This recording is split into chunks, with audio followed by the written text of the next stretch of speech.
بسم اللہ الرحمن الرحیم۔ حضرت عبداللہ ابن عمر رضی اللہ تعالیٰ عنہ سے روایت ہے کہ ایک مرتبہ میں رسول اللہ صلی اللہ علیہ وسلم کے پاس گیا تو 8-9 بندے پہلے بیٹھے ہوئے تھے، 10واں میں آیا، پر میں نے اللہ کے نبی سے عرض کیا کہ اللہ کے رسول، من اکیس الناس و من احزم الناس، کہ اللہ کے نبی صلی اللہ علیہ وسلم، لوگوں میں سب سے زیادہ عقل مند اور ہوشیار کون ہے؟ سوال سمجھا؟ من اکیس الناس، سب سے زیادہ عقل مند اور ہوشیار کون ہے؟ تو رسول اللہ صلی اللہ علیہ وسلم نے فرمایا اکثرہم ذکرا للموت واشدہم استعدادا للموت، جو موت کو سب سے زیادہ یاد کرنے والا ہے وہ سب سے زیادہ عقل مند ہے، جو موت کے لیے سب سے زیادہ تیاری کرنے والا ہے وہی سب سے زیادہ عقل مند ہے۔ بڑے آسان الفاظ کے ساتھ رسول اللہ صلی اللہ علیہ وسلم نے ہمیں سمجھا دیا کہ دنیا میں عقل مند کس کو کہا جائے گا؟ جو موت کے بعد کی تیاری کرے، موت کا تذکرہ زیادہ کرتا رہے۔ ہم لوگ زیادہ تر عقل مند، ہوشیار، چالاک اس کو سمجھتے ہیں جو پیسہ بہت کما لیتا ہے، جس کا کاروبار بڑا ہوتا ہے، یا گھر اچھا ہوتا ہے، گاڑی اچھی ہوتی ہے۔ بڑے ہوشیار لوگ ہیں، سے کتنا دیکھو پیسہ جمع کیا ہے، کتنا بڑا، چھوٹے سے بڑا کاروبار کر دیا۔ جائز طریقے سے یہ چیزیں بنائے، کوئی بری بات نہیں ہے، بھلے کاروبار بڑھاؤ جتنا بڑھاؤ، بھلے کمپنیاں ہوں، فیکٹریاں ہوں، جائز طریقے سے بنائیں۔ مکان ہو اچھے سے اچھا بناؤ، جائز طریقے سے، کوئی بری بات نہیں ہے۔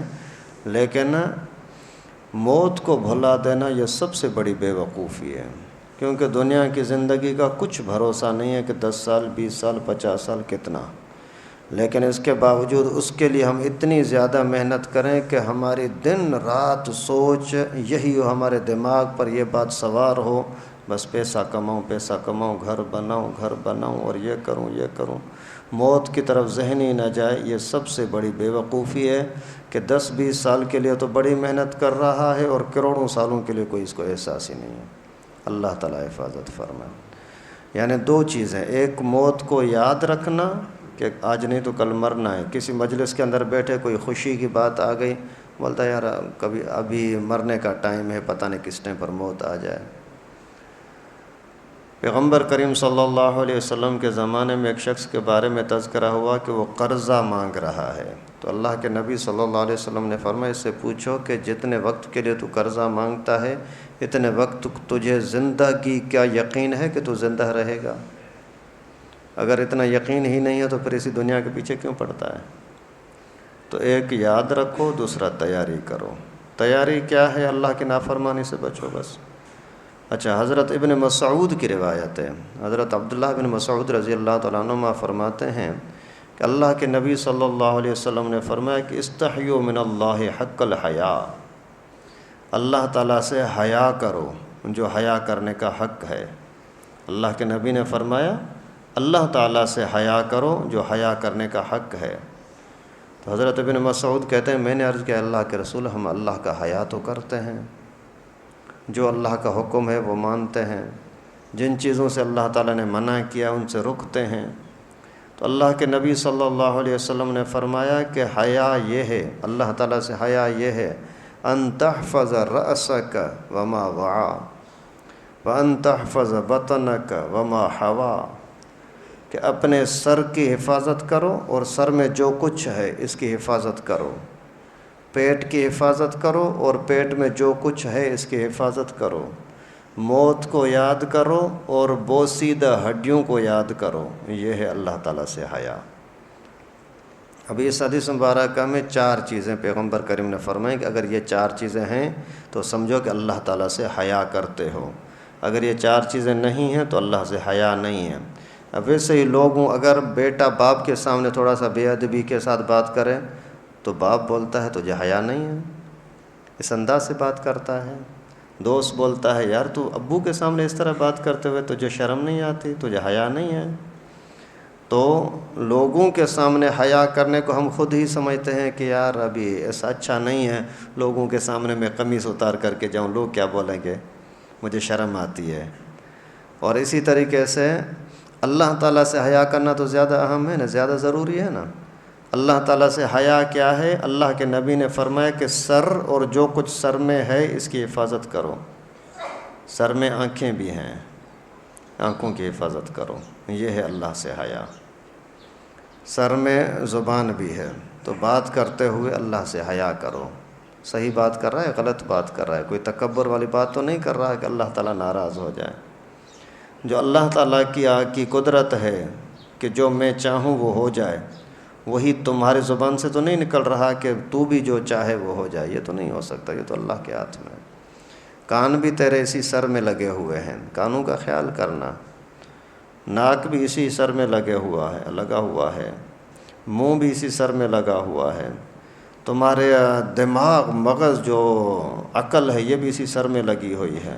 ان سب چیزوں کا خیال کرو، آپ کی سوچوں کے اندر ناجائز باتیں نہ آئیں، تمہاری زبان کے اندر ناجائز باتیں نہ آئیں، تمہارے منہ کے اندر ناجائز باتیں نہ آئیں، تمہارے ناک، آنکھوں، کانوں کے اندر کوئی ناجائز باتیں نہ آئیں۔ یہ ہے اللہ سے حیا۔ اللہ تعالی ہم سب کو توفیق نصیب فرمائے۔ اور دوسری بات اللہ کے نبی نے یہ فرمائی کہ پیٹ کی اور پیٹ کے اندر جو کچھ ہے ان کی حفاظت کرو۔ پیٹ کی حفاظت ہونی چاہیے، کیا مطلب؟ ناجائز چیز پیٹ میں نہیں جانی چاہیے، کھانے کی چیز ہو، پینے کی چیز ہو، یا خواہشات اور شہوت کی چیزیں ہوں، کوئی ناجائز چیزیں آپ کے پیٹ میں نہیں جانی چاہیے۔ یہ حیا ہے۔ اگر بس جہاں سے آئے بس میرا مال بڑھ جائے، میرے کھانے کے لیے زیادہ سے زیادہ آ جائے، یہ حیا کے خلاف ہے۔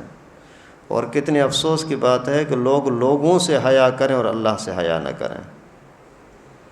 اور تیسری بات اللہ کے نبی صلی اللہ علیہ وسلم نے فرمایا کہ موت اور بوسیدہ ہڈیوں کو یاد رکھو۔ آج نہیں تو کل مجھے مرنا ہے، اور یہ میری ہڈیاں کمزور ہو جائیں گی، دنیا میں ہی کمزور ہو جائیں گی، پھر قبر کے اندر اور زیادہ کمزور ہو جائیں گی، یہ مٹی کے ساتھ، ریت کے ساتھ مل جائیں گی، اور ایسا وقت بھی میرے اوپر آنا ہے۔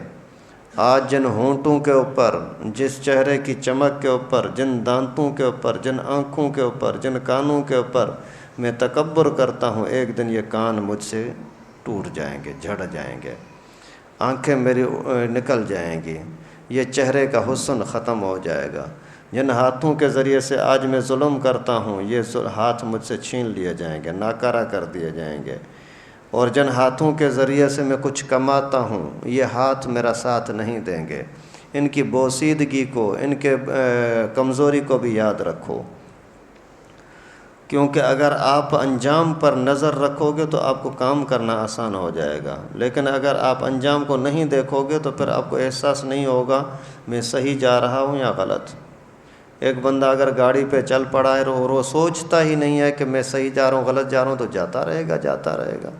کئی مرتبہ ایسا ہوتا ہے جہاں ٹرن کرنا ہوتا ہے وہاں سے کرتا نہیں، آگے چلا جاتا، ارے یار میرے ذہن سے نکل گیا، مجھے تو وہاں جانا تھا۔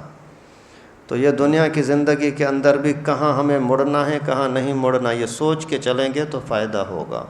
نہیں سوچا اور ایسے چلتے گئے کسی ٹائم پر سامنے موت آ جائے گی، پھر کوئی بچا بھی نہیں سکے گا۔ اس وجہ سے ان پیغمبر کریم کی نصیحتوں پر عمل کریں، اللہ کے نبی کے نصیحتوں پر عمل کریں کہ سر اور جو کچھ سر میں ہے اس کی حفاظت کریں، پیٹ اور جو کچھ پیٹ میں ہے اس کی حفاظت کریں، موت کو یاد کریں، اپنی کمزوری کو یاد کریں کہ ایک دن مجھے بھی ختم ہونا ہے، اور اللہ کے نبی صلی اللہ علیہ وسلم نے جو ہمیں سبق دیا ہے ان کو اپنانے کی کوشش کریں۔